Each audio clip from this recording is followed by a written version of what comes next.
schedule. This is Sienna from Schoolhouse Safari, and I am joined by Joey. And we've got Victoria and Stephen and Oliver from the Beal Experience in the house. And then we've got Heather and Kaylee behind the camera, and our little Donna here. So today we have finished our 4-part encounter series and are now going to be moving on to something a little different today. Today we are going to be doing a live feeding encounter. So we're going to feed a lot of the animals here at Aquarium Central that we have a couple for sale, but mostly here that we use as our ambassadors. I guess we will get started. I'm going to let Joey take over here. We've got Icy next to me. She is a female of collectors. I was trying to get her to eat some peanuts, but she's feeling a little bit of stage fright, so I guess she's not going to eat right now. So I will move aside and let Joey take over on some of our feeding. Oh! It looks like the first animal, oops, nope. So Joey is getting is... So it's actually going to be a tarantula, sorry. A tarantula. You may have to like move the camera here.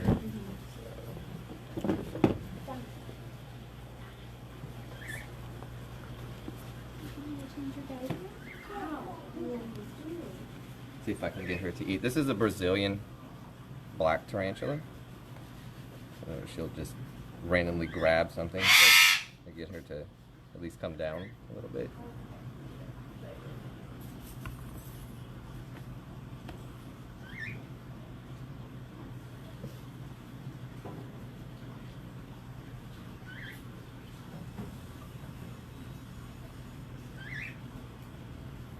There we go.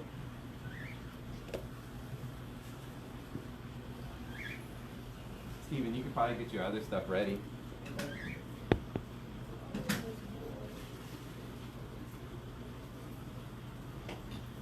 And what tarantulas basically do is they're going to go ahead and inject venom into their prey.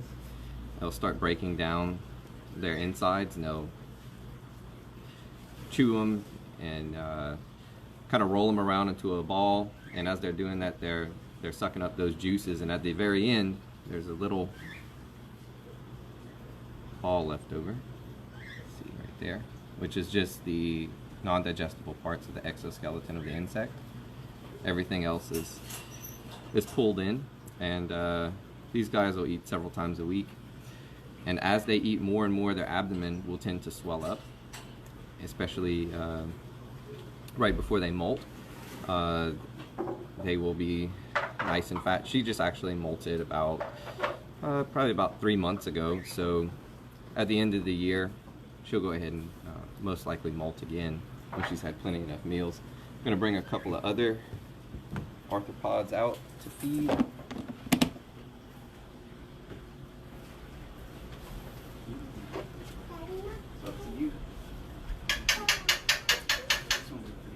Okay.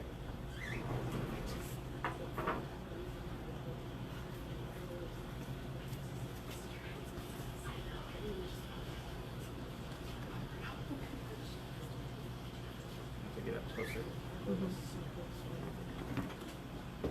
can use that for roach if you want. Yeah, well, I got this guy. Okay. Because I can drop it right on. So this is our giant centipede from the Amazon, and they're usually pretty good eaters. I have a little wax worm. Oh.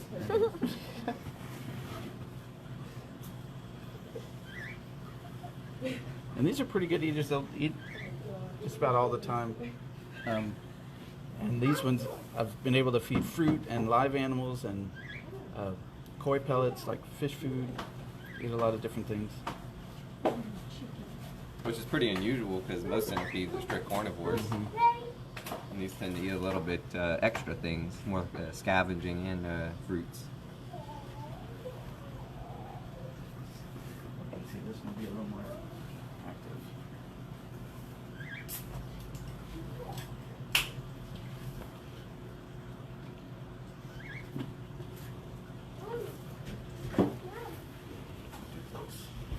And then this guy is from Arizona. He's a lot faster. Let's see if we can get him to. Yep.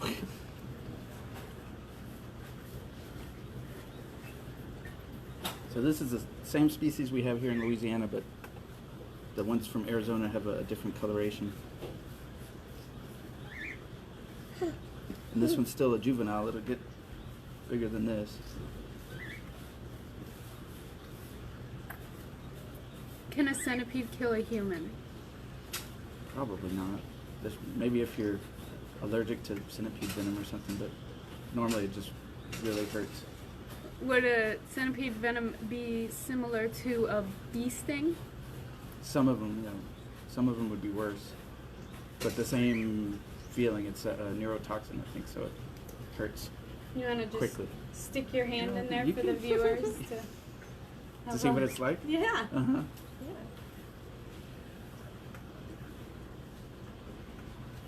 Is his mustache so long because he can't go to the barber shop because Yeah. of the quarantine? It's a quarantine mustache. Okay. Yeah. Set something up over there. Oh. I want to see it. I don't know if you might be nervous or she might be nervous.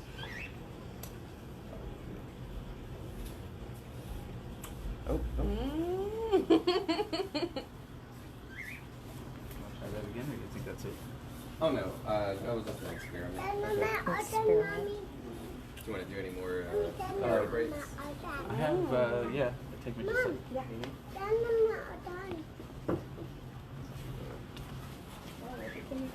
So we've shown that and the lizards.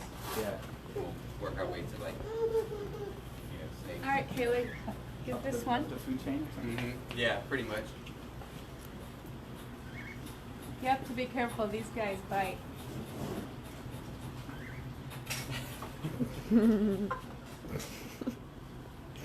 Good girl.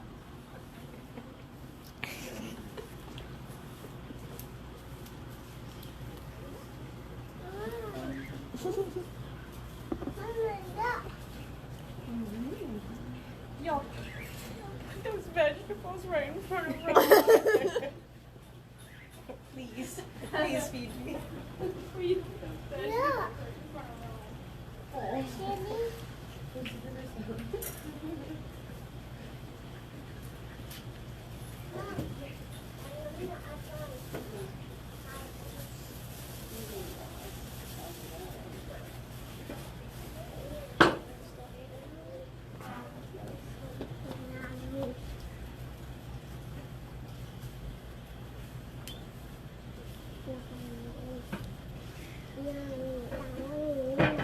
Looks like Steven's pulling out some beetle jelly. Why don't you tell us about this delicious beetle jelly? Oh! Oh, Try not to get bitten. oh, So this jelly comes from Japan, and it's a mixed fruit flavor. And It's I a have mochi. a stag beetle, and hopefully I can get him to be more interested in the jelly than pinching me. mommy. What? Whoa. Whoa, mommy. If you see, I don't know if you can zoom in that far, but with the stag beetles, they have these little paintbrush type mouth parts, and that's actually what they eat with. These big mandibles are mainly for fighting and chewing things up, but the actual eating is those little, like paintbrush hairs.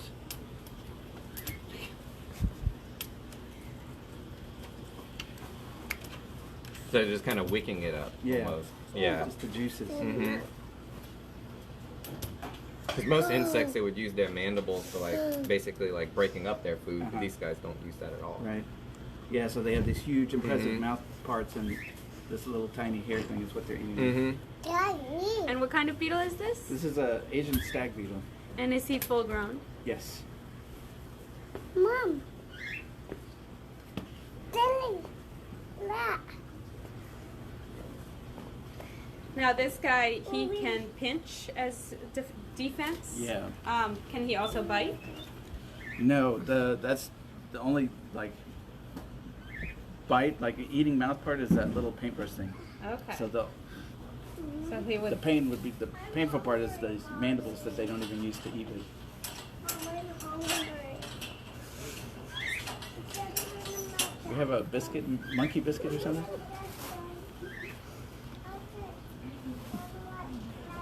Let me see.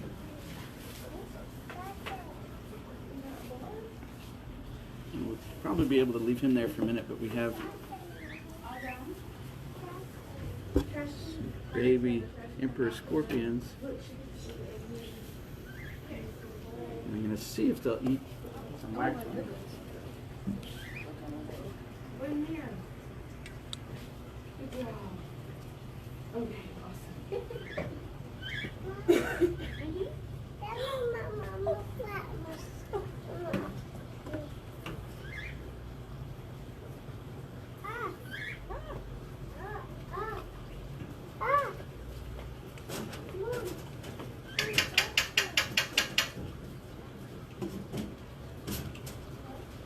They did eat some the other day, but they might be a little scared with the lights and everything. We'll see. You could maybe try the other scorpions. Yeah, those will probably eat.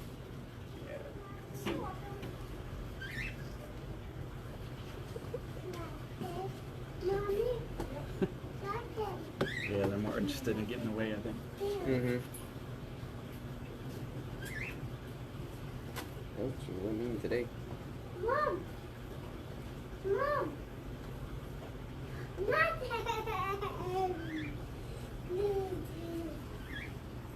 You could probably get the tweezers. See if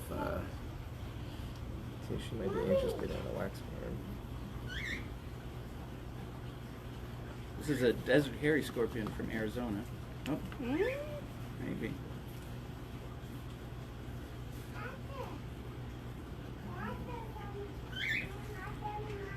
He's like, dude, get out of my face. Yeah, she might not want to eat outside of her cage. No. Mommy!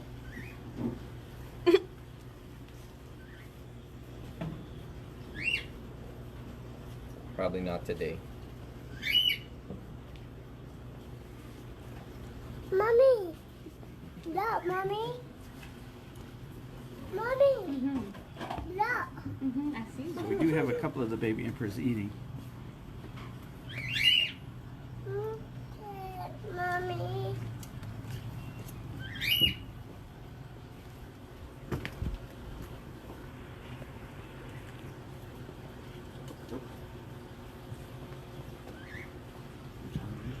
What's that? Just put them in.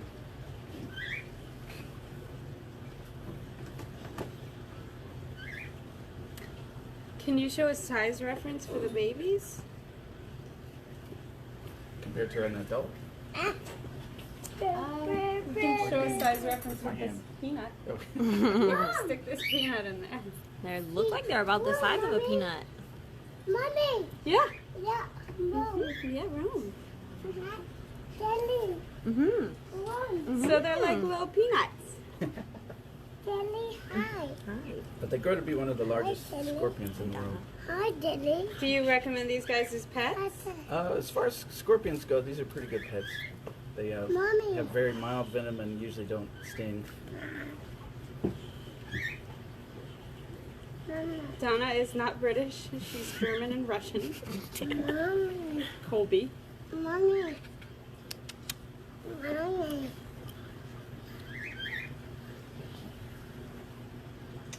Very Mommy. Probably just look like one of the reptiles. Mommy. I feel like put a altimeter in there. You have to like bring the camera up to it. Yeah. Mama. Mommy. What type of predators do scorpions fear? Hedgehog. Yeah. From the back. A lot of the things that eat invertebrates, hedgehogs, meerkats. Prairie dogs? Yeah, not these ones, but prairie dogs probably eat a scorpion, I guess. Jelly, look. Jelly, look. Jelly, look. Definitely centipedes would have a go at it. Yeah. Jelly. You know, meerkats. Meerkats love scorpions. They also know how to eat the the stinger off first so they don't get stung. Are these type of scorpions some that the Beetle Experience sells as pets? Yes. We don't have any here at the shop yet, but we will be. And what type of living housing, permanent housing situation would one of these guys need? Probably if it was an adult, like a 10-gallon aquarium. With These lots are, of places to hide? yeah, lots of hiding spots and stuff. These are still juveniles, so they're doing okay together. But eventually they would, Well, we usually just keep them separate. because they would eat each other? Or just No. kill each other for fun? Yeah, well, they can aggravate each other. Same. And I think Joey's gonna try to feed the. Crawfish here. You're gonna switch over. This is our blue crawfish, and she's waiting for some algae wafers. So just dropped a couple in there, and she's gonna try to find them.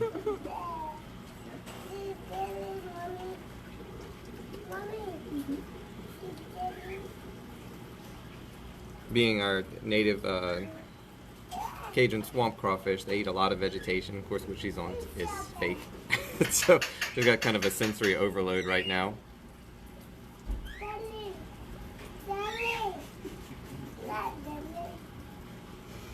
She will definitely end up finding all the algae wafers. And they're not in the plant, but she will definitely find them.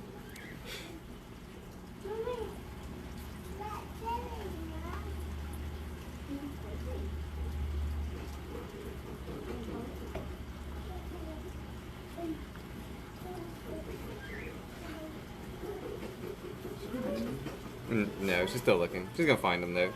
I think she Oh, smells them. there she grabbed one. Yeah.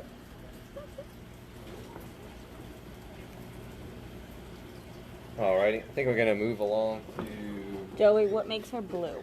what makes her blue. She's lacking a certain type of pigment, so what would normally make them red, or orange red, or even brownish, those pigments are gone. So it's all coming through as a blue pigment. It's kind of like in albinism when they're missing a lot of the colors too, except for like orange and yellow. And if you were to breed two that have the blue gene, the babies will be blue as well. So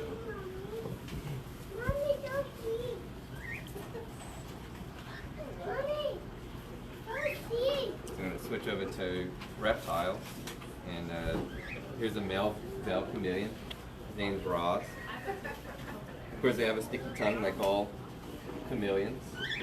Let's see if he'll be interested in the treat here.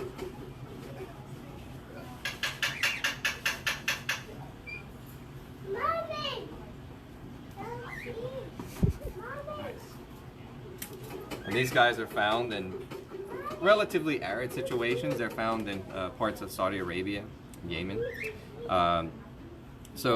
These chameleons you wouldn't typically find like in a tropical rainforest. They come from a little bit drier type savanna habitats. And they eat pretty much any insects they can find, but they'll also feed on vegetation. They're not too picky. In the wild they would feed on succulent plants or anything that's non-toxic.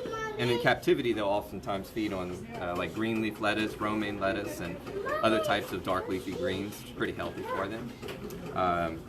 Now, when they're eating vegetation, they actually don't usually use their tongue. They actually just walk up to it and they start chewing on it like their cousin, the green iguana. She may actually eat another one. What are you feeding them? These are lobster roaches. So these are a tropical type of roach that we breed here at Aquarium Central and feed to our animals. So not the type of roach you would find in your house. And we gut load them with all kinds of fruits and vegetables and high protein food, so the lizards will get that nutrition as well. So. You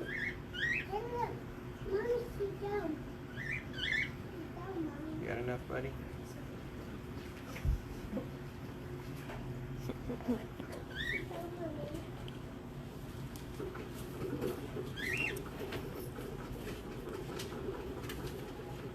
Victoria, did you want to bring your stuff?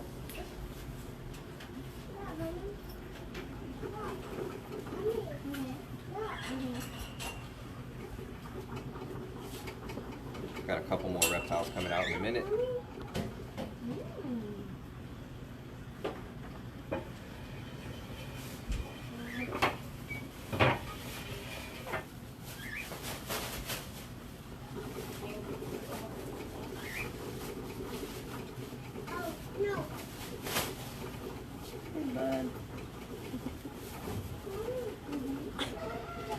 We had too many others.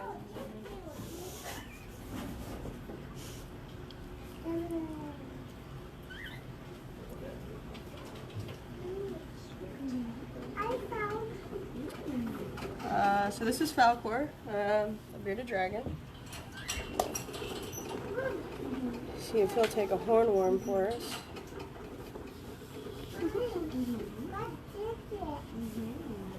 Bunch of yucky. Hey bud, see it?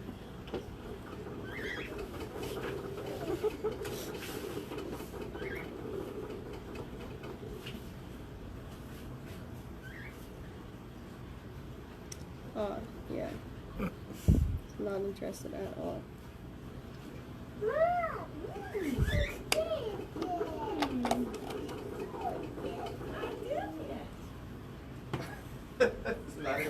Yeah. What is going on here? Right. What is going on? Oh, Oh, roach God. on the run. Nope. Maybe Seriously, we ate bro? too much today. Come here. Bud, you looking for a snack? Come on.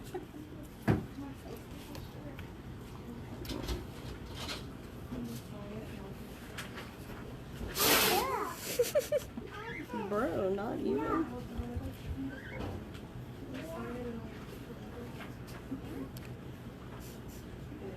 Guess you got a little camera shy here. Of course, it's never a guarantee though, you know, on camera. Hi, Pancake. That's Falcor and Pancake. Dog. Screw these hormones, I guess.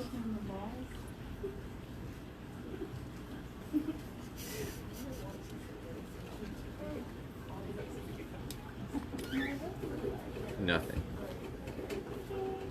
Wow, these are like the guaranteed eaters too. I know. And they're not like, oh, here we go. Boom. Yeah.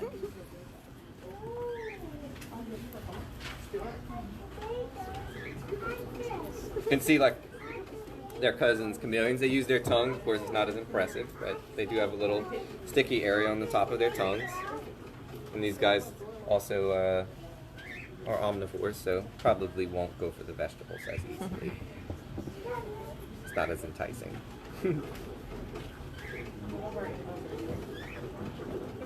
One more roach for you. Getting away. There we go.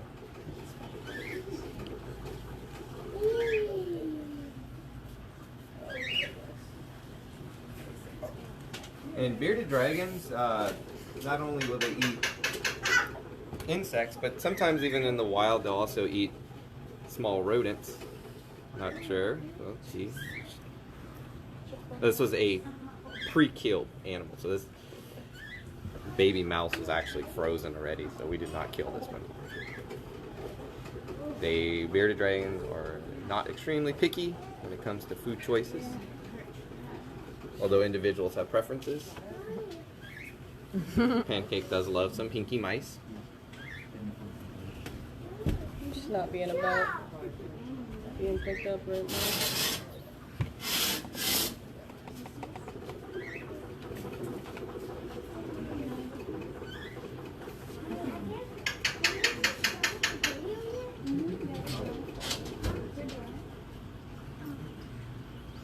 I'll get you a roach, honey.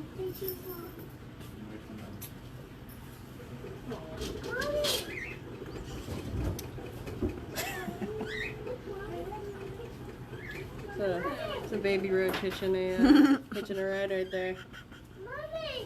Yeah. Wow.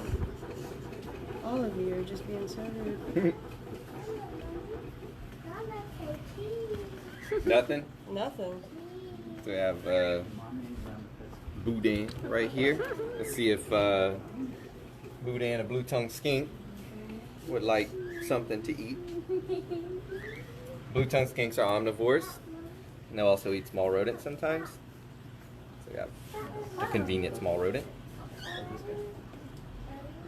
Maybe, maybe not.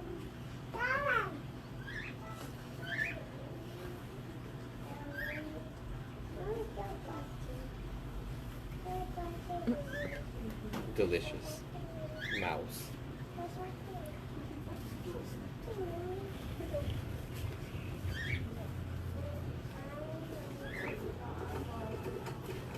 Like a roach.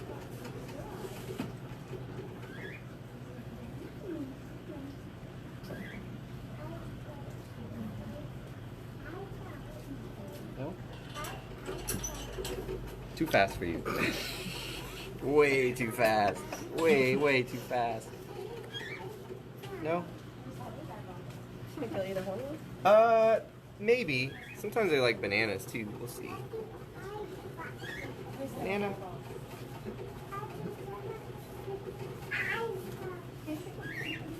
No, no banana.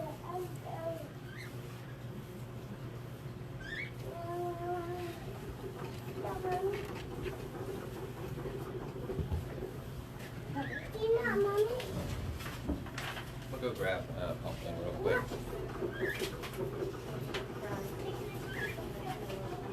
Oh yeah.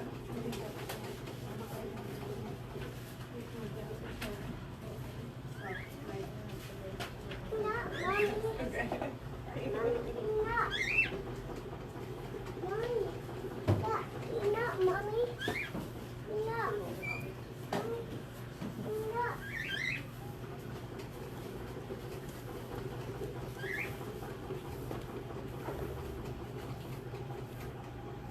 Are we about to feed Cthulhu? I have no idea. Have we talked about Cthulhu? This handsome guy you're seeing here is Cthulhu. He's a black roughneck monitor lizard. Hi, Daddy. Hi, Donna. Donna. Hi, Daddy. Hi, Mommy. Am I interrupting anything? Nope. You guys were introducing. Mr. Waffles is at home right now. He's not here today. So this is Pumpkin. This is our caiman lizard. Of course, they like snails. So let's see. He'd like himself a little snail treat. You like a snail? A snail tree? He's like, who are all these people looking at me? I just woke up.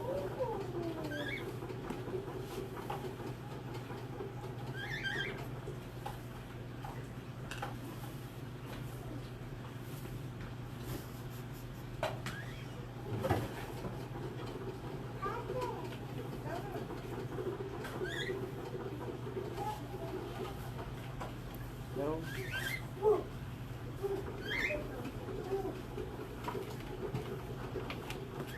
Not right now.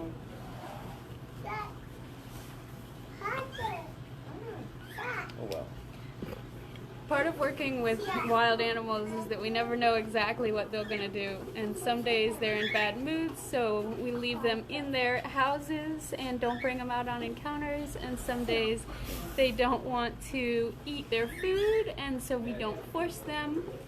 And one thing that we learn about exotic animals is that you just try to let them do what they want to do. And part of being an animal handler or a zookeeper is learning how to read the animals that you care for and read when they're starting to feel a lot of stress, or if they're acting extra hungry or like they might be in pain. He's gonna eat that entire cup of roaches if you Well, I got him a chick. So, let's see if he would love to have a chick. Is that one of the chicks that Don't drop your chick. follow me? No, baby. And in case you missed it earlier when we were talking about is all these animals, the chicks and the mice and the rats that we used were all humanely euthanized and frozen, and then we purchase them and thaw them out and prepare them for our animals. As much as we would love to just feed kibble and things like that, they do need certain things in their diet to thrive. So we do feed them things like this just to make sure that they're healthy and have a good nourished life and have a variety of diet so they're not eating the same thing every day. So it's not something we enjoy doing, but Yeah, it's something- part of their natural diet.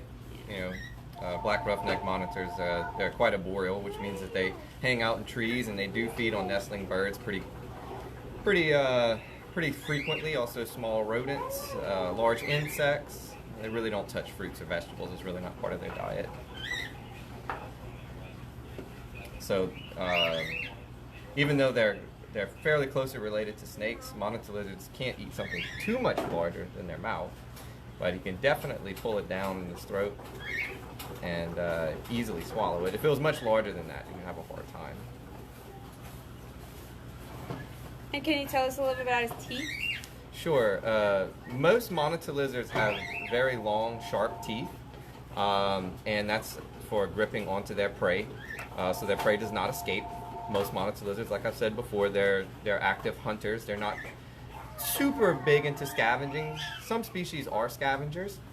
And there are also some species of monitor lizards that have blunt, sharp, fat teeth, which are feeding on mostly like crabs, crustaceans, and very hard-shelled insects, something like you would see in a savanna monitor, which feeds heavily on insects and crabs.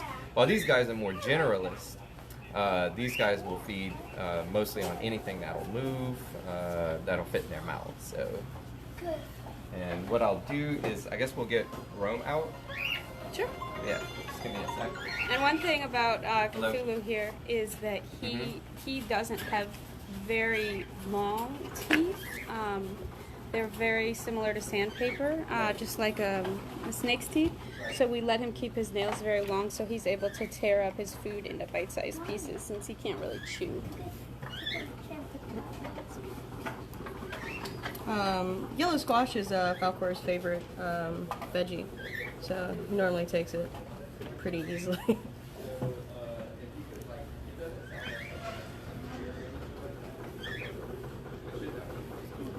Hockey dragon.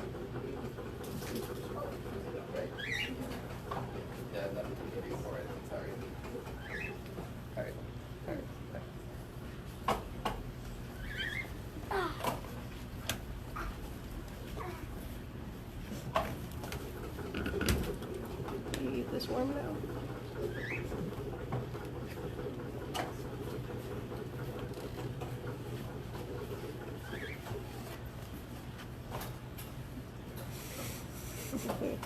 If we make a sandwich, a squash sandwich for you. Mommy, I found.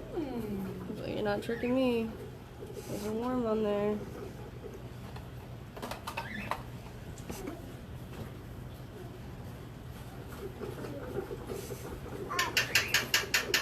Okay, guess we're done.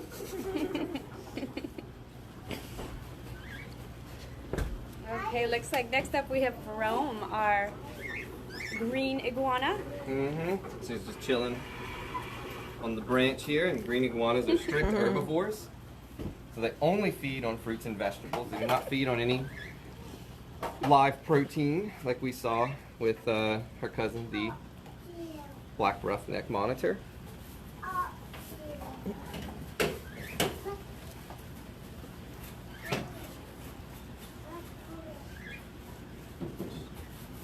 Squash is one of her favorites.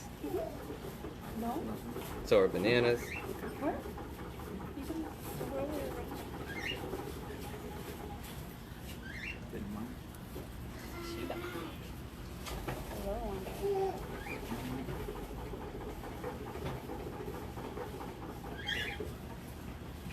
Is there anything really unhealthy for green iguanas? In the wild, they eat a lot more vegetation than they would fruit, so I recommend probably 5 to 10% of their diet would be fruit. The rest would be dark leafy greens, squash, pretty much anything like that. So the bulk diet, collard greens, mustard greens, turnip greens, romaine, green leaf lettuce. And what are her teeth like? So they have a bunch of small peg-like teeth, and those types of teeth are used to shred vegetation. So they will grip larger pieces of vegetation and basically pull it apart. I can get a big piece of lettuce and probably show that. So in the wild, if there was a big leaf, she would just grab it, start pulling on it. So these teeth are actually incredibly sharp. so they can be used for defense quite easily. So they can give you a nasty bite as well. So even though they aren't using these teeth to hunt down mice or crabs or anything crazy, they have to bite through tough vegetation. And of course, like lots of lizards, they can use their tail for defense as well, like a whip. Is there anything that's toxic to iguanas? There are actually quite a few types of vegetation that are toxic to iguanas. Fortunately, iguanas have a great sense of smell and taste, so they tend to avoid bitter tasting plants. Anything bitter tasting would alert them that it's high in alkaloids, which are a type of toxin that would give them digestive upsets. So. He's always very friendly.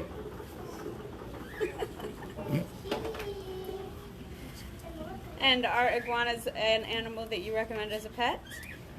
Iguanas can be good pets for the right types of people. So they require huge enclosures, lots of time spent with them because they need a lot of handling to tame down. They're not the best beginner lizard. And of course she's checking out the salad bar over here. But I would say, probably for a beginner lizard, I would stick with a bearded dragon or a leopard gecko or a crested gecko. They're much easier to house. They're much easier to train. Larger lizards that get anywhere between 3 and 6 feet long require a lot more time, larger enclosures, and can be quite dangerous if they actually don't tame down, which can happen because they are wild animals. Some will tame down much easier than others. Every individual is different. Should we just leave her on the stick maybe? Yeah. Yeah. So next, I guess we're going to go ahead and do snakes. Okay, so we are going to feed the snakes now. So if that's something you don't want to see, now is the time to tune out for a little bit. We're going to start small. But just like the other snakes, Are you feeding them in their cages? the mice and or rats that we're going to be feeding them were humanely euthanized at a facility, frozen, and then sent to us here. We do this to ensure the safety of our snakes and to also cause, minimal discomfort to the animal that is going to be eaten. Now these are live animals. Every now and then they do make small mistakes while eating and will accidentally bite their handler. This is just part of handling wild animals. Right. And sometimes they may not eat. But this is Snow. He actually is a leucistic Brookside king snake, and this of course is a chick. And I'm pretending that the chick is alive, and you can see that it's constricting it or trying to.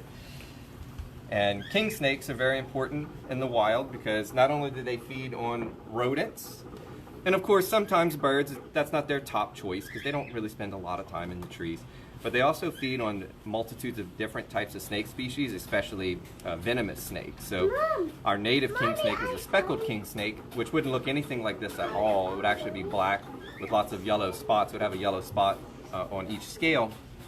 So we do recommend that those guys kind of stick around and are great for, like I said, rodent control and venomous snake control, along with another important species that we see this time of the year, which would be Texas rat snake. And Texas rat snakes are very common around houses and barns. And sure, they may eat a chicken egg every once in a while, but they're really, really good for feeding on rodents. So we recommend that those particular species are, left alone.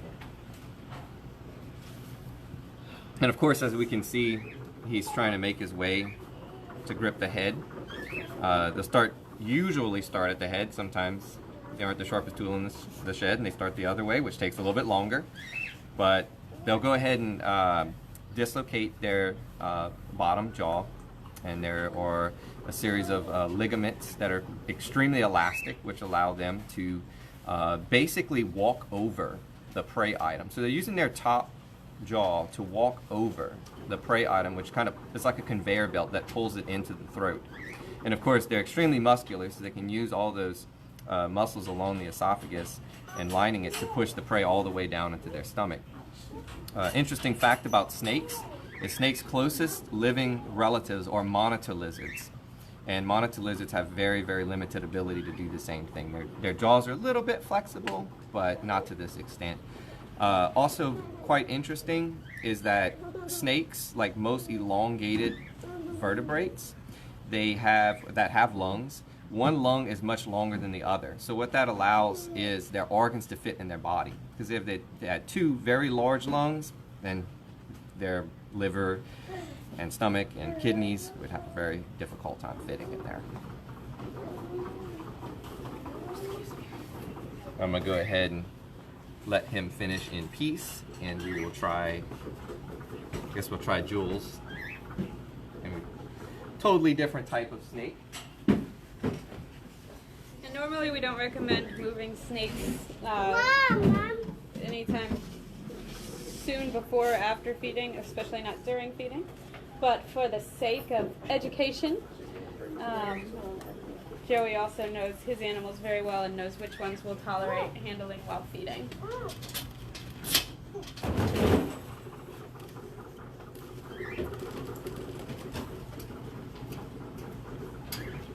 We tried to leave Rome out for a little bit, but the salad bar was too appetizing for her, so she's going back in her enclosure, which is what our camera lady is doing right now.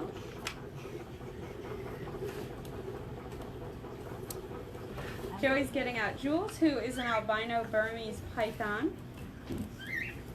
Very excited. She probably smelled all the rodents in the air. She loves to eat.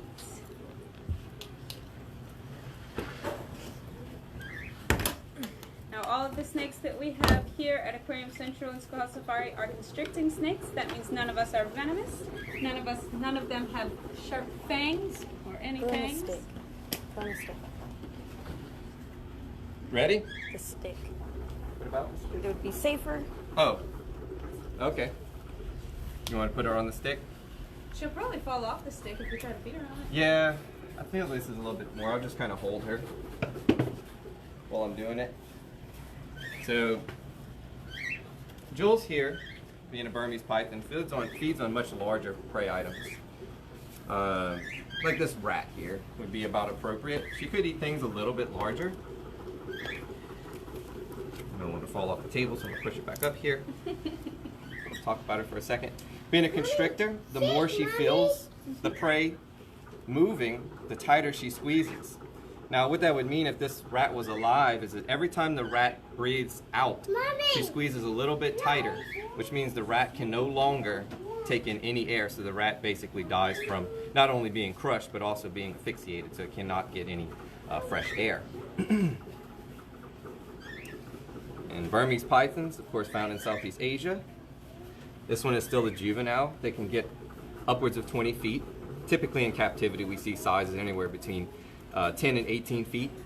The males tend to be a little bit smaller than the females.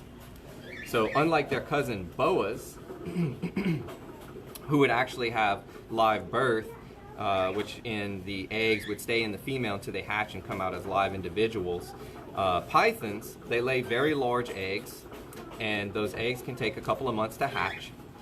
The mothers are extremely good at protecting their eggs. They usually coil around their eggs until the eggs hatch.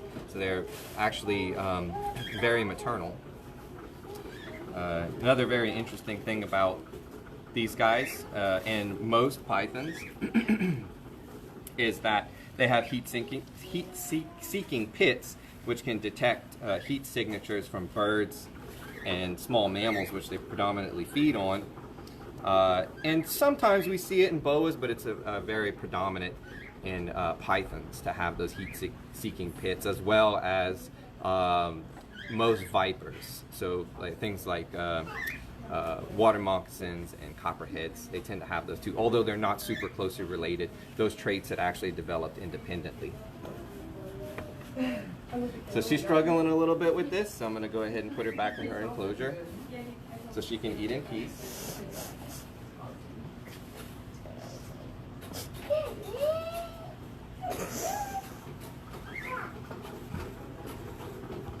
So what other things, unless you discussed this while I was gone, can you feed a Burmese python? Burmese pythons, as they age, especially once they get past the 10-foot threshold, typically what we would recommend feeding them at that point would be large frozen thawed rabbits. They can get to the point where they can eat things like large frozen thawed pygmy goats, which is about what they top off at, or maybe even small frozen thawed pigs. Anything larger than that probably wouldn't be recommended, would be too difficult for them to swallow. So they can usually fit things in their head that are up to about 6 times the size of their head. So anything larger than that, they're going to have a very, very tough time getting in.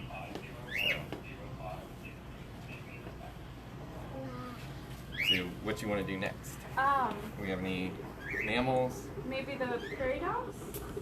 And say the birds and how their beaks and help them eat. I tried to get Icy to eat something, but she wasn't feeling Cooperative it. birds. We'll see if Kiko will. Here.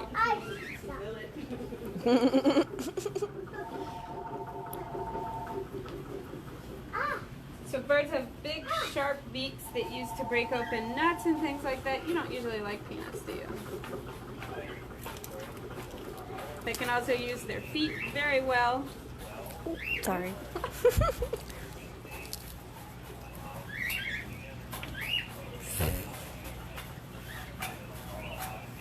I made you nervous. I'm sorry. Now Kiko's beak is a little bit longer than it should be. His normal salon treatment of nail, beak, and wing clippings, actually we don't clip his wings, is being delayed right now. So he's got a little bit of a long beak. Just don't mention it to him. He's a little self-conscious about it. And birds eat fruits and nuts and seeds, and Kiko will eat anything you give him, but you do have to be very careful because some things can be very, very toxic to birds. Avocados, onions, garlic, and of course chocolate and alcohol, which we imagine no one would offer a bird anyway, are things that can be very, very deadly to these guys. You want something else? Let me see if I can get ice. Thanks for making a mess.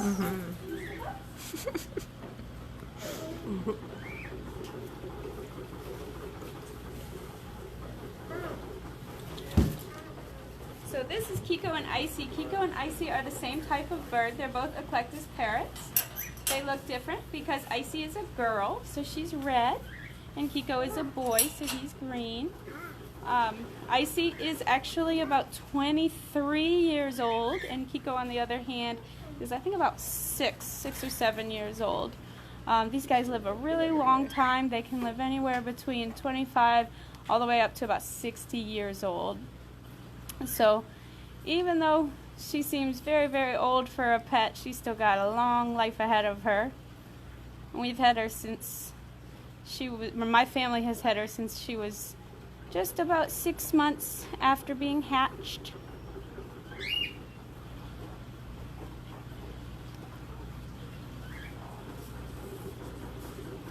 You can see, now one thing that these guys do, these Eclectus parrots do, that I haven't seen very many other birds do, is they often will take their food and actually dip it in their water bowl. They seem to like their food a lot more when it's a little bit moist, which probably just makes it a little bit softer and easier to break up into little tiny pieces.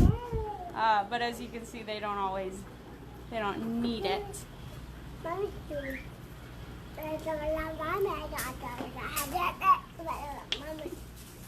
As you can see, they're clean eaters. They never make a mess at all. Alright, so we'll put our little Eclectus parrots up for a while, and looks like Joey's got a little pea dog. No prairie dog. It probably does not want peanuts. Just mealworms as usual favorite. They love feeding on mealworms. Which is kind of strange because in the wild they mostly don't eat insects. I think that they've just got pretty spoiled to eating mealworms. They also love their rabbit food and their treats and their fresh fruits and veggies. See if I can get her to stand for just one. Just one. You take it? You want it? Aww, he's so cute. You wanna walk? Walk first? Oh, good girl. Good girl. Up. Good girl.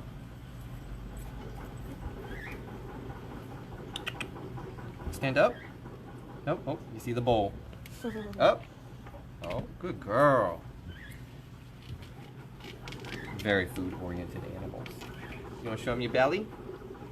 How much you've eaten? How cute you are?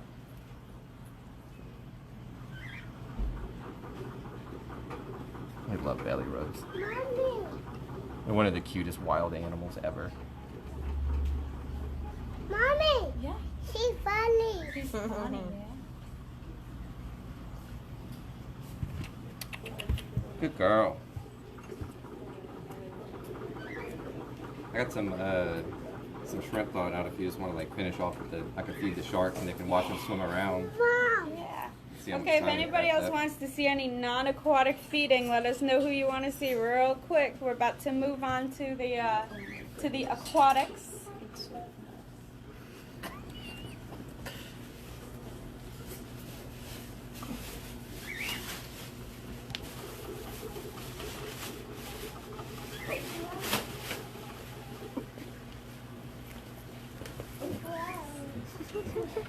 You got enough? Did you want it? Did you want some kind of vegetable? No. A banana? Anything? Anything? You'd rather lick the bowl than have the banana. Nothing will ever do. Easy girl. Tons and tons. No, prairie dogs do not make good pets. And that's a good question. Something that we had talked about a little bit last week, but no, we definitely don't recommend prairie dog as pets. One of the reasons we have them here is because we have a staff with daily who comes and does daily maintenance to give these guys the attention, exercise, enrichment, nutrition, everything that they deserve. They are very high maintenance animals. Yes, prairie dogs are wild animals, and unfortunately, they are very seasonally moody. So we don't rarely recommend them because, unlike dogs or cats, which you'll have, hey, they'll be moody every once in a while. Prairie dog will just straight up forget who you are and attack you sometimes. So they like to go to a little part of hibernation throughout the winter time, and in the springtime, when it's breeding season, they get a little weird. So, you know, if you ever do want to get a prairie dog, just do tons of research. You need large cages, lots of attention, and they love each other. So it's definitely a pet that's going to take a lot of time. And they live up to 12 to 13 years, so it's a long time commitment. We're I gonna can go also ahead. show you a recovered prairie dog bite scar Oh. that I have on my Yes, leg. they can bite very easily. Can and will, if you're not their person. You want to see the fish? Okay, let's go. Okay, come on. Here we go. Let's go see the fish.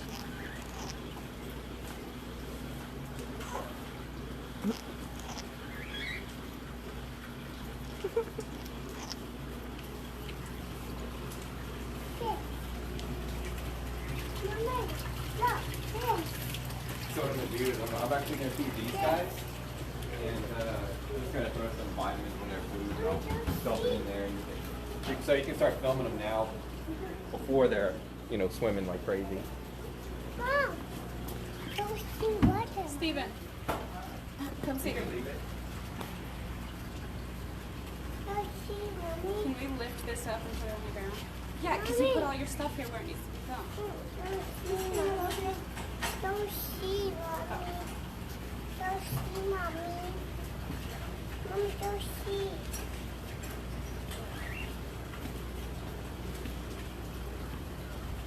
So most of these sharks in resting position, we have like one or two that are like, hey, what's going on? Resting shark face.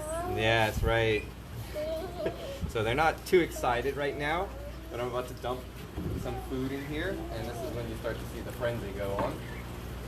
And what are you dumping in there? So it's a mix of shrimp and fish, and it's vitamin enriched. That's why it looks a little bit cloudy.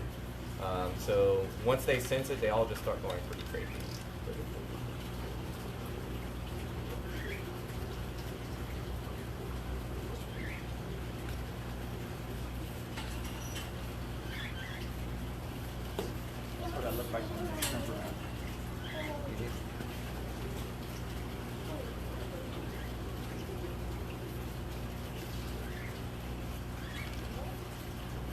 And we have a couple of different varieties in here. So like the spotted guys right here are coral cat sharks. The water's getting a little bit cloudy from the food. I don't know if you want to come over this way. It's still a little difficult to see. We have a white spotted bamboo shark. There's this big guy on the bottom. This one right here is a gray bamboo shark. It's kind of more solid gray. Another one right here, the gray bamboo shark. And we have an epaulet shark. This guy with the big spot. Probably my all-time favorite shark. They're also called walking sharks. Instead of swimming, they usually use their fins to crawl around on the bottom.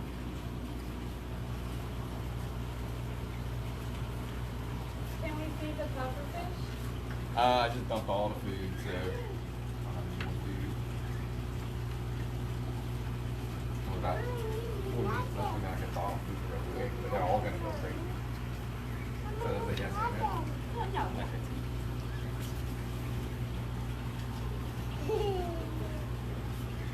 We do questions or like during the